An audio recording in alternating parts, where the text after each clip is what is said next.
On today's episode of Tuesday Talks at Opie, I chat with Asha Boston, the founder of the nonprofit organization The Dinner Table Doc and the creator of the docuseries A Time Before Kale.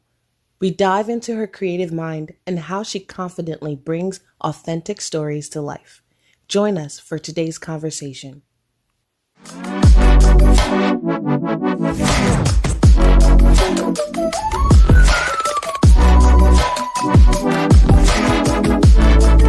Hello, everyone, and welcome to another episode of Tuesday Talks. Today, I have with me a special guest, Asha Boston, the founder of the Dinner Table Doc, as well as the creator of A Time Before Kale.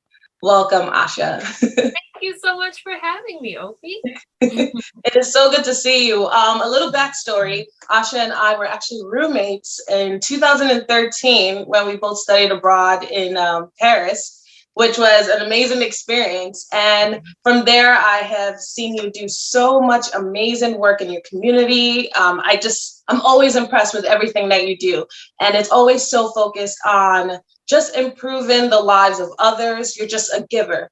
And I just thought, man, this is a fantastic person to want to learn more about. Just figure out, how do you even come up with the idea, like, this is what I want to do and this is how I'm going to go for it. And it's just amazing. So to begin, I'm going to start off with the Dinner Table Doc. How did that even come to fruition? How did you decide that this is a path that you wanted to focus on? Sure. So my path to the Dinner Table Doc, which is a nonprofit organization that I don't even think I understood, when it first started in the capacity that it's grown into. I was a senior in college, so this was shortly after we met. Prior to my senior year, I was very, very convinced and assured that I was going to work in journalism for the rest of my life. If not continuing to do on-camera stuff, then definitely going network side and doing things more behind the scenes, because I really, really enjoyed that. I got my start very early, but I always had this small interest in film. And I remember when we were in Paris, I took the urban and social photography class and learned about some really amazing documentarians. I was also taking a film class and learned a lot about the classics. And then when I came back to the US and, was in my senior year of college, I'm like, film actually is kind of interesting. And I ended up taking a film class, and that helped me start to, practice and exercise my skill. And one of the products out of the film class, with help from one of my advisors, was a documentary called The Dinner Table. And it was a short film about the multi-dimensions of Black women, especially in regards to how we're seen, or we were seen at the time, in reality TV, because a lot of times when you watched reality television shows, it was like these beautiful women sitting at these tables tearing each other down. And so I wanted to create this film that was the antithesis of it. And I did. And after graduating and showing it in some schools, there was a lot of interest for it to actually be an event, so not just sitting down and watching women across from a table encouraging each other, but having women actually experience that reality of sitting across tables and encouraging each other. Yeah, and I had the pleasure of being on one of the first events that you had when you actually launched the series, the movie itself, and then also being a part of just seeing a group of amazing women doing great things in their respective fields. And that is, I believe, what's the name of the event? Is it A Seat at the Table? Is that what you incorporate into? Yeah, you came to literally the very first dinner that I created, just because I thought that, my family would come and people who are friends with me on Facebook would come.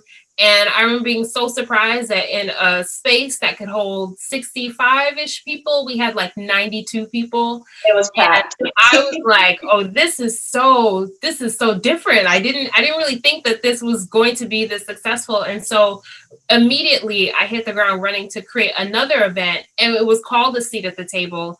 And when 150 people showed up, literally about 3 months later, I'm like, okay, this should be an actual thing. And so we changed the name of the event that happens now. So the dinner now is called Hot Combs and Sunday Dinners, and it happens every December. But a really cool thing that happened in creating that dinner was the snowball effect in creating more events and even programs, so that year round we are reaching specifically Black and brown girls between the ages of 10 and 18, and we're helping expand their horizon and their opportunities and linking them with other women of color, especially Black and brown women, who can help them achieve their dreams. That's amazing. And at these tables that, as you said, these young girls they're blending in and talking to all these amazing women, all these mentors. What are the kind of topics that are discussed at the table? Everything and anything. We don't believe in VIP tables at the dinner table, so we don't rush special guests off to the side and have them eat on one side or make a kids table or anything. We mix everyone together because I truly believe that everyone has a story to tell, and you can learn from someone just as small as 10 years old or who has had a more seasoned experience in their life. And so the conversation really ranges from different topics. So of course, the center of it all is identity. Who are you? Who are you at this table? And what does your journey look like? And I think the beautiful thing when you put identity first is that we're able to start on a level playing field. So if girls are sitting at a table and the question is, when did you realize you were Black? Or when did you realize that being a woman was powerful or something that you wanted to embrace?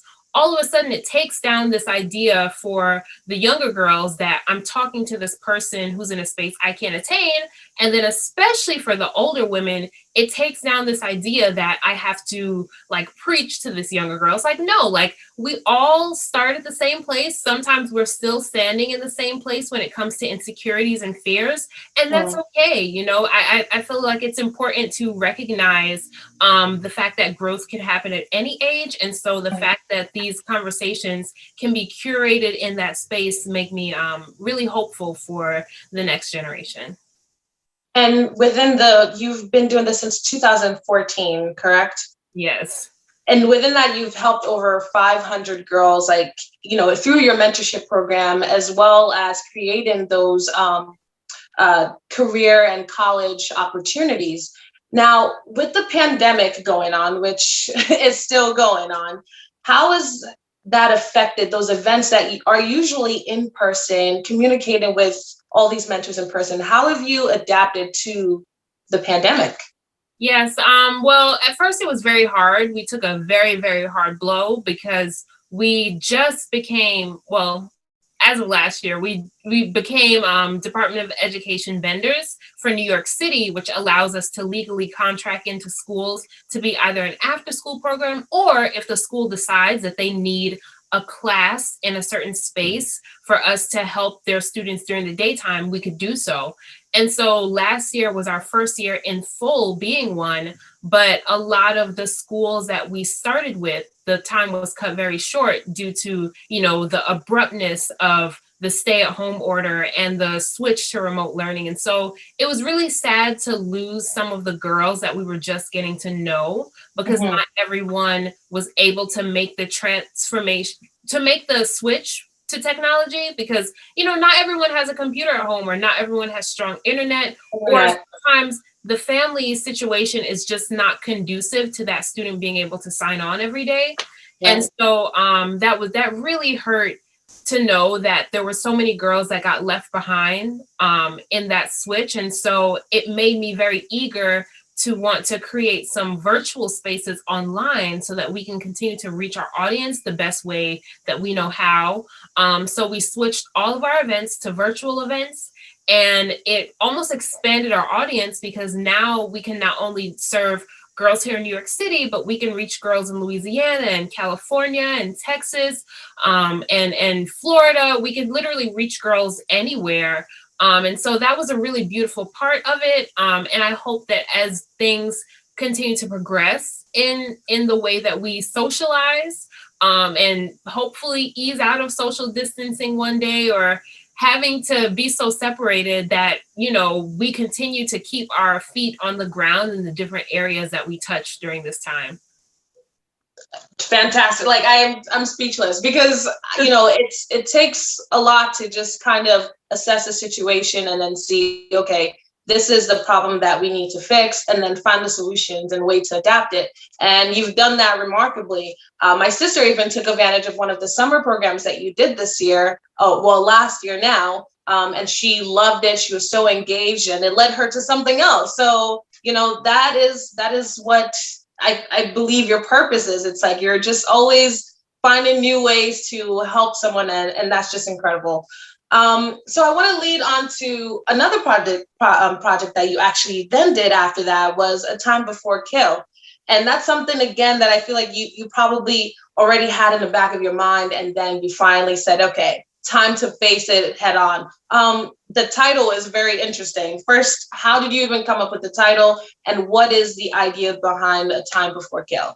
That's so funny that you said all that, because actually A Time Before Kale, literally almost like the dinner table, happened by accident. 1 year into working my first big girl job after graduating from college, I decided that I wanted to be an entrepreneur. And the dinner table was my scapegoat, because I was going to leave my job and I was going to run the dinner table full time. It was going to be so successful, blah, blah, blah. And so I left my first job under the guise that I was going to go to film school, and I didn't get in. But under the guise that I was going to go to film school and then, build the dinner table on the side. And when that did not happen, it gave me the option to do a few things. But I think one of the most magical things that could have happened was A Time Before Kale was born. So literally the next day that I woke up as a free agent woman, I was like doing laundry, and I have this book by Jamel Shabazz, who's my favorite photographer, and it's titled A Time Before Crack. And I went to a talk that he did when I was in like high school, going to college. And he said that he called the book A Time Before Crack because he wanted to showcase that in a lot of Black neighborhoods, prior to the crack epidemic, there were people that were happy and that were healthy, and there were whole families. And media doesn't always show you that. And because his photography from the 80s is so rich, I mean, you see it everywhere in documentaries, on billboards. Anytime people do flashbacks of the 80s, they use his work. And so I'm like, I remember looking at it, going to do my laundry, and I just had that rolling in my head. And when I came back up to my room, I was like, what if I did something on gentrification? And in that same spirit of wanting to showcase something prior to something changing, I can call it A Time Before Kale, because I'd like to showcase my neighborhood prior to the narrative of what it was because of gentrification. I heard a lot of stories like, oh yeah, Bed-Stuy was terrible. Everything was terrible. They never got over the crack epidemic, but gentrification came and made it better. And I'm like, well, that's not all the way true. There were people in the neighborhood that were working really hard to make it a better place for a long time. Not only that, there was a community of people who were here, who were happy and healthy and trying to make the best of the situation. And so it started as a photo project, just taking pictures of things in the neighborhood that I knew would change. But then it turned into a film when I realized they were changing much faster than I can photograph. And I wanted to, again, play in that medium of film and create a much longer art. So in reality, like the dinner table and A Time Before Kale are around the same age. Maybe the dinner table is a year older, but they have both kind of taken their time to blossom into the powerhouse projects that they are now. Now, you speak about the gentrification. A lot of people may say, okay, there's all these documentaries already about gentrification, but many of them, as I have noticed anyway, is that they usually come in the topic of businesses, like how are businesses surviving, or even the story is told through the lens of someone who has participated in gentrification. So, but you are coming from a different perspective. Do you think as a producer and as a director that it's important to have an experience with the subject that you're tackling? Absolutely, 100%. The biggest hurdle that a lot of documentarians or directors have to cross is access. I think storytellers as a whole, creative storytelling if you don't have access to the subject that's supposed to appeal to the audience that you desire to appeal to, then you're going to create something that's very flat, you know? And for me, this is not just a film, it's almost like a love letter to my hometown, to my city, to my early beginnings, you know? And I'm so passionate about showing people the Bed-Stuy that I know, the community that I know, and how easy it is to fall in love with it and how much has changed. And I love that you pointed out that there are so many documentaries about it, because there are, and they all do focus on businesses. But for me, this neighborhood is more than businesses. It's the people that you know and love, and then they move away and you don't know what happened. It's the experiences you have playing red light, green light, and hiding behind flower pots and street lights. Like, it's an experience that I want to capture. And so to even progress the film, like gentrification is like one of the topics, but it really starts to explore Black neighborhoods and the history of Black neighborhoods, how they were formed and how we've created communities in spaces that were considered nothing, or how we've made something out of nothing over time, and how these cities have sustained themselves throughout history and what's happening to them now with gentrification.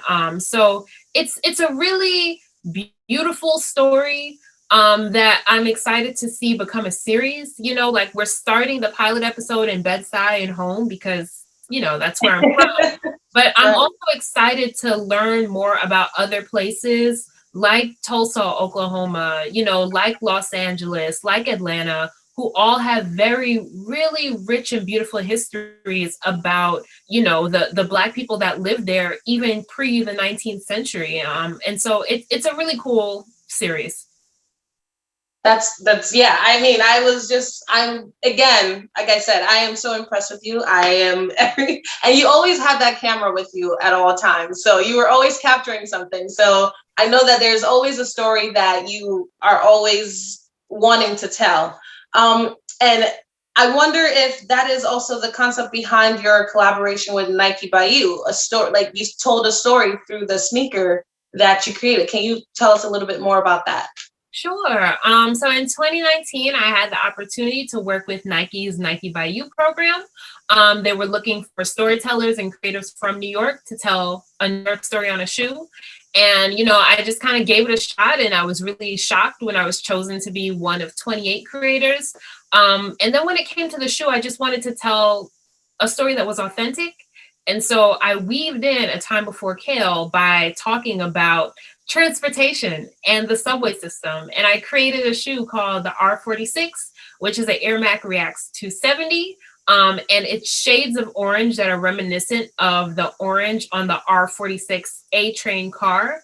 I know it runs on the F and the R. People tell me that all the time. So it's not exclusive to the A. I guess all those in Brooklyn will understand that, because right now I'm like, yeah, F and the R. Yeah, people from New York are like, it's on the F train. I'm like, I know. But it reminds me of the A train, because that's the train that I took to go home my entire life. And so the reason why I decided to create that shoe for that train was because I remember reading an article around the time that the MTA was getting ready to retire the subway, that subway car, and replace them with newer cars that were, you know, more modern and really open. And they are a little more reminiscent of how trains look in other cities, other metropolitan cities. And I'm like, oh, well, these trains are so historic, you know, especially the A train. The A train has this beautiful history of connecting the Black community in Harlem to the Black community in Bed-Stuy. And I'm like, well, what does that even mean now? Because there's a new passenger going from Harlem to Bed-Stuy and living in Harlem and Bed-Stuy. And so I'm like, you know what? I'll create this sneaker and we'll treat it like a time capsule to just remember what was. And I'm so grateful that I had the opportunity to do that. It's a beautiful shoe. I'm definitely going to post that so that you guys can see what it looks like. It was amazing. And it was limited edition. I mean, maybe in the future, maybe they'll make more. Who knows? Who knows? And so I want to know what advice you would give, you know, young girls who want to get involved in something. You're a creative person, and you found an outlet to share your gift with the world. What advice would you give young girls that are probably thinking about maybe a similar career path, or don't even know what career path they want to take with their creativity? Yes. I would first tell them that nothing is impossible. It's absolutely possible. Your wildest dreams are possible. I will say that time and time again, because there are so many things that I remember wanting to do when I was younger and thinking it would, like when I was 12, I wanted to be a fashion designer. And I remember getting some discouragement. And so I changed my career path to something that was suggested was more practical, but something I also enjoyed. But even that experience with Nike, I'm like, that was like 12-year-old me is tripping, because that was crazy. Also make skirts at some point. Yeah, I tried so many things to be creative, but it comes down to the communities that you're a part of and around. So I would really, really encourage, especially if you want a creative career, go for it. Do your research, do your homework, start building your portfolio as early as possible. Find people who are at the top of their game in your field and reach out to them. Like you'd be so surprised how many people at the top of their game answer their emails, because everyone is afraid to reach out to them. So if you are in the space and this is what you want to do, just go for it.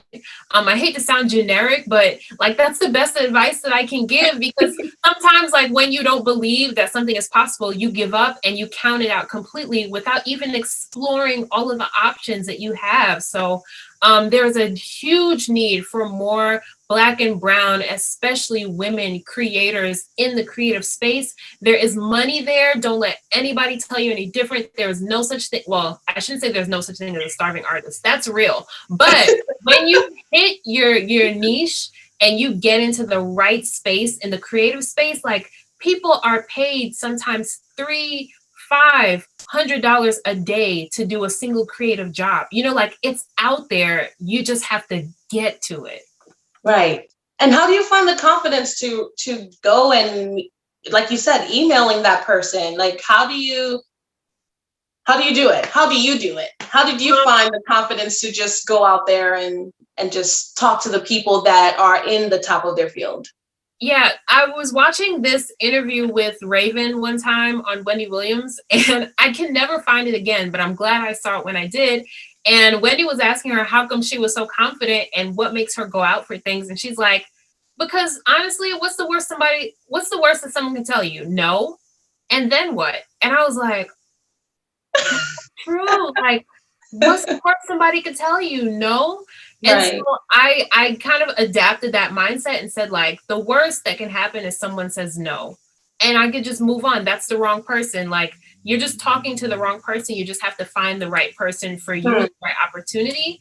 And then when you're a student, the best thing you can do is tell people you're a student, because people love students. Like, people don't really have time for adults who are deciding things and changing careers and need some advice. Like, if I write another adult, like, hey, I need some advice, especially in the millennial space, it's like, that's a consultation. You can't pick my brain. Here's what I'm going to charge you for the hour. But when you're a student, oh my gosh, people are like, oh, let me tell you about my career. What you want to do? I'll email so-and-so. So while you have that student card and you have that title to yourself, like, go out for it. And if you're full advantage of it. Yeah, take full advantage. And if you're an adult, like, just don't psych yourself out. Just say the worst this person can say is no. And if they say no, then that means I'm talking to the wrong person. I love, like, I'm talking to the wrong person. That's true. You just got to find the right person that can give you the help that you need. Mm-hmm. Wow. I definitely enjoyed this interview. I always love talking to you. I can talk to you for hours. I am so grateful that you created time in your busy schedule to sit down and talk to me today. I'm just grateful. So thank you so much for coming here today. And before we end this, I want to know, what is next for Asha Boston? Let us know everything that's going on in your life right now and in the future. Yes. Well, I'm here still working on the dinner table. It's a 501c3 nonprofit organization. So if you ever are looking for an organization to donate to, please send them our way. We need them. But also, if you are just excited about Black and Brown Girl excellence, please do visit our website at www.thedinnertabledoc.com. or follow us on Instagram or Twitter at dinnertabledoc. And you can stay updated with our latest events. all of the amazing things we have going on, and we always showcase the amazing talent of girls that we have. So that's the best way to keep up with that. And then for A Time Before Kale, that is a little bit more of a slow moving train. It's a slow cook happening there because we have big plans for it, and big plans require great preparation. So if you'd like to follow the journey, you can follow us on Instagram you can follow us on Instagram and Twitter at A Time Before Kale. Awesome. Thank you so much. And thank you everyone for listening today. Until next Tuesday. Bye. Bye. Thank you.